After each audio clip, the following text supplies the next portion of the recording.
Hi viewers, welcome to Alva kitchen. இன்னைக்கு நம்ம Alva கிச்சன்ல 4 வகையான தோசைகளை எப்படி பண்ணலான்னு பார்க்கலாம் வாங்க. இப்போ பன்னீர் தோசைக்குள்ள மசாலா ரெடி பண்ண போறோம். ஒரு பேன் அடுப்புல வச்சுட்டு ஆயில் ஊத்திக்கோங்க. இப்போ நான் இதுல 2 வெங்காயத்தை, பெரிய வெங்காயத்தை கட் பண்ணி சேர்த்திருக்கேன். இதை நல்லா வதக்கிடுங்க. கண்ணாடி பதம் வர்ற அளவுக்கு வதக்கிட்டு அதுல 1 டேபிள் ஸ்பூன் இஞ்சி பூண்டு பேஸ்ட்டை சேர்த்துக்கோங்க. பச்சை வாடை போற அளவுக்கு வதக்கி விட்டுக்கோங்க. அதுல கொஞ்சோண்டு கேப்சிகத்தை சேர்த்துக்கோங்க. அப்படி கேப்சிகம் இல்லைன்னா பச்சை மிளகா கூட சேர்த்துக்கலாம். கொஞ்சம் வாசத்துக்கு தான் அது. இதுல ஒரு 1/2 டீஸ்பூன் கரம் மசாலா சேர்த்துக்கோங்க. அப்புறம் 2 டேபிள் ஸ்பூன் சில்லி பவுடர் சேர்த்துக்கோங்க. அப்புறம் 1/2 டேபிள் ஸ்பூன் கொரியண்டர் பவுடர் சேர்த்துக்கோங்க. 1/4 டீஸ்பூன் மஞ்சத்தூள் சேர்த்துக்கோங்க. தேவையான அளவு உப்பு சேர்த்துக்கோங்க. அப்புறம் ஒரு தக்காளியை அரைச்சு சேர்த்துக்கோங்க. அப்புறம் நம்ம மேகி மசாலா இருக்குல்லாங்க, அதுல ஒரு பாக்கெட்டை இதுல சேர்த்துக்கோங்க. சேர்த்துட்டு கொஞ்சம் தண்ணி ஊத்தி இதை நல்லா கொதிக்க விட்டுருங்க. பாருங்க, கிரேவி ரெடி ஆயிடுச்சு. இப்ப நான் இதை 2 பங்கா பிரிச்சுக்கிறேன். இதுல ஒரு பங்கு மட்டும் எடுத்துக்கிறேங்க. அதுல நான் பன்னீரை துருவி வச்சிருக்கேன் பாத்தீங்களா, இதை ஆட் பண்ணிக்கிறேன். இதை நல்லா மிக்ஸ் பண்ணி விட்டுருங்க. பாருங்க, பன்னீர் தோசைக்குள்ள மசாலா ரெடி ஆயிடுச்சு.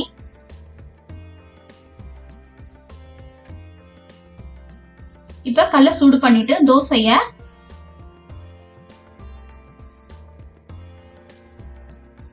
பாருங்க இதே மாதிரி நல்லா மெல்லிசா விட்டுருங்க.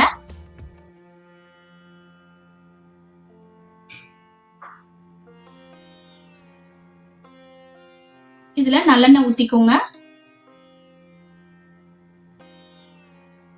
அதை நல்லா தேய்ச்சி விட்டுக்கோங்க இந்த மாதிரி. அப்பனா மசாலா தேய்க்கும் போது ரொம்ப நல்லா இருக்கும். இப்ப நம்ம பன்னீர் மசாலாவை இதுல தேய்க்கிறோங்க. மீத கொஞ்சமா வச்சுக்கோங்க. பன்னீர் எடுத்து அதை மேல தூவி விட்டுருங்க. பாருங்க, பன்னீர் தோசை ரெடி ஆயிடுச்சு. நல்ல மொறுமொறுப்பான பன்னீர் மசாலா தோசை ரெடி ஆயிடுச்சுங்க. இப்ப நூடுல்ஸ் தோசை பண்ண போறோங்க. நம்ம பாதி மசாலா எடுத்து வச்சோம்ல, அதுல தண்ணி ஊத்தி கொதிக்க விட்டுட்டு ஒரு மேகி பாக்கெட்ல உள்ள நூடுல்ஸை உடைச்சு போட்டுக்கோங்க. நமக்கு இது கிரேவியா வரணுங்கிறதுனால கொஞ்சம் தண்ணினாலும் சேர்த்துக்கோங்க. இதை அப்படியே வேக விட்டு எடுத்துக்கோங்க.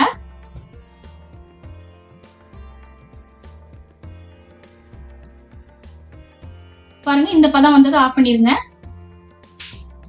இப்ப தோசையை கல்லுல விடுறோம். நல்ல மெல்லிசா விட்டுட்டு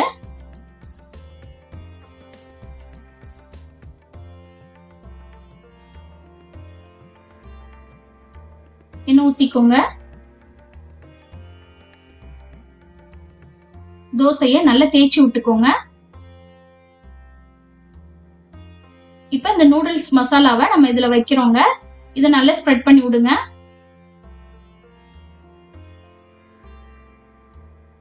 தோசை நல்லா கோல்டன் பிரவுன் கலர்ல வந்ததும் மேல கொத்தமல்லி தலையை தூவிட்டு பாருங்க இந்த மாதிரி எடுத்துருங்க. பாருங்க, நல்ல டேஸ்டான நூடுல்ஸ் தோசை ரெடி ஆயிடுச்சுங்க. இதை நீங்க வீட்டுல ட்ரை பண்ணி பாருங்க. ரொம்ப டேஸ்டா இருக்குங்க. இப்ப நம்ம பூண்டு தோசைக்குள்ள மசாலா ரெடி பண்ண போறோங்க. பூண்டு ரொம்ப ஈஸியா இந்த மாதிரி உரிச்சிடலாங்க. இடிக்கல்ல போட்டுட்டு லைட்டா இடிச்சு விட்டீங்கன்னா கடகடன் தோல் எல்லாமே வந்துடும். நம்ம இது ரொம்ப ஈஸியா இந்த மாதிரி உரிச்சிடலாம். நான் ஒரு 20 பல்லு பூண்டு எடுத்திருக்கேங்க. எடுத்து இந்த மாதிரி நல்லா இடிச்சுக்கோங்க. அதுல ஒரு 3 சின்ன வெங்காயத்தை சேர்த்துக்கோங்க. பெரிய வெங்காயம் இருந்ததுன்னா கொஞ்சமா சேர்த்துக்கோங்க. அதையும் நல்லா இடிச்சுக்கோங்க. நம்ம இப்போ ஒரு பேன் எடுத்துக்கிறோங்க. அடுப்புல வச்சுட்டு இடிச்சு வச்ச பூண்டு வெங்காயத்தையும் அதுல போட்டுக்கிறோம்.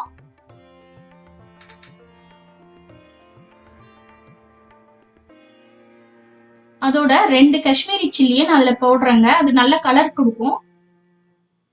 7 மிளகாய் வத்தலை அதுல சேர்த்துக்கிறாங்க. காரத்துக்கு தக்கன இதுல போட்டிருக்கேன். உங்களுக்கு அதிகமா வேணும்னா நீங்க சேர்த்துக்கோங்க.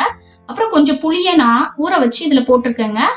அதுக்கப்புறம் ஒரு தக்காளியை கட் பண்ணி இதுல சேர்த்துக்கோங்க. அப்புறம் புளி ஊற வச்ச தண்ணியை இதுல சேர்த்துக்கோங்க. அப்புறம் இதுக்கு தேவையான அளவுக்கு உப்பும் சேர்த்துக்கோங்க. இதை நல்லா ஃப்ரை பண்ணிட்டு இப்ப மூடி வச்சிருங்க. அது வெந்துடும்.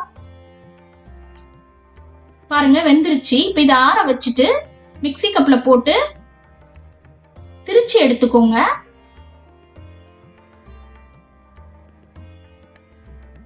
பாருங்க, இந்த மாதிரி திரிச்சு எடுத்துக்கோங்க. கொரகொரப்பா.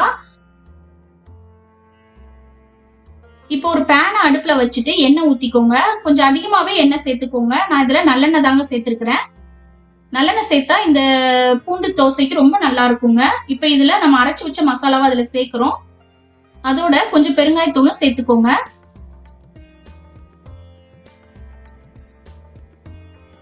இதை நல்லா மிக்ஸ் பண்ணி விட்டுட்டு நல்லா வதக்கி விடுங்க. பாருங்க கலர் சேஞ்ச் ஆயிடுச்சு பாத்தீங்களா? இது உங்களுக்கு 3 மாசம் ஆனாலும் கெட்டே போகாதுங்க. இது மாதிரி நீங்க செஞ்சு ஒரு பாட்டில ஸ்டோர் பண்ணி வச்சுக்கோங்க, ஃப்ரிட்ஜ்ல வச்சுக்கோங்க. எப்பெல்லாம் பூண்டு தோசை வேணுமோ அந்த டைம்ல நீங்க இதை யூஸ் பண்ணிக்கலாம். இப்ப கல்ல அடுப்புல வச்சுட்டு சூடானதும் தோசை ஊத்திட்டோம். இப்ப எண்ணெய் ஊத்திக்கோங்க.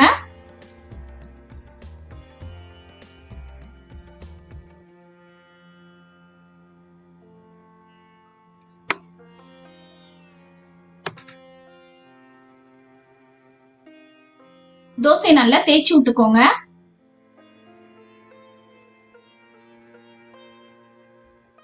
இப்ப இதுல நம்ம ரெடி பண்ணி வச்ச பூண்டு மசாலாவை இதுல சேர்த்துக்கோங்க. ஒரு டேபிள் ஸ்பூன் இதுல சேர்த்தா போதுங்க. ஏன்னா பூண்டு வந்து காரத்தன்மை உள்ளது. அதனால இந்த அளவுக்கு நீங்க சேர்த்தாலே ஒரு தோசைக்கு ரொம்ப நல்லா இருக்குங்க. இதை நல்லா ஸ்ப்ரெட் பண்ணி விடுங்க. பாருங்க இந்த மாதிரி வரும். ஓரளவு கோல்டன் ப்ரௌன் கலர் வந்ததும் தோசையை இந்த மாதிரி மடக்கிக்கோங்க. இப்ப ரெடி ஆயிடுச்சுங்க பூண்டு தோசை. ரொம்ப ருசியா இருக்குங்க. நீங்க இதை ட்ரை பண்ணி பாருங்க. இப்ப கார தோசை பண்றதுக்கு கார சட்னி பண்ண போறோங்க. 4 பூண்டு எடுத்தா போதுங்க இதுக்கு. அதோட கொஞ்சோண்டு கருவேப்பிலை சேர்த்துக்கோங்க. இதோட ஒரு 15 வத்தல் எடுத்துக்கோங்க. நான் வந்து காரத்துக்கு அப்புறம் கலருக்கும் சேர்த்து நான் காஷ்மீரி வத்தலும் அதுல போட்டிருக்கேங்க. அப்புறம் ஒரு தக்காளியை கட் பண்ணி அதுல சேர்த்துக்கோங்க. அதோட கொஞ்சம் ஒரு 1/4 டீஸ்பூன் பெருங்காயத்தூள் சேர்த்துக்கோங்க. அப்புறம் இந்த சட்னிக்கு தேவையான உப்பு சேர்த்துக்கோங்க.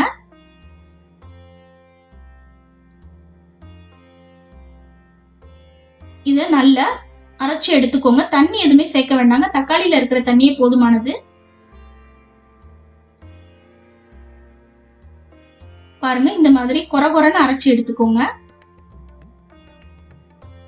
இப்போ ஒரு பேனை அடுப்புல வச்சுட்டு நான் நல்லெண்ணெய் சேர்த்துக்கிறேங்க.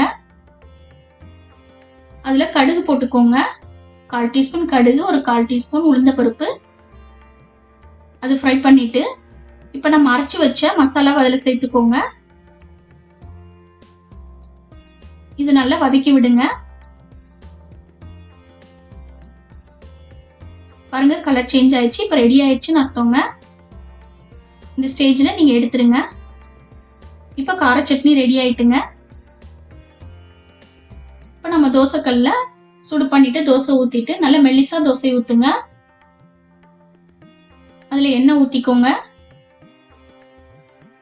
தோசையை நல்லா தேய்ச்சி விட்டுக்கோங்க.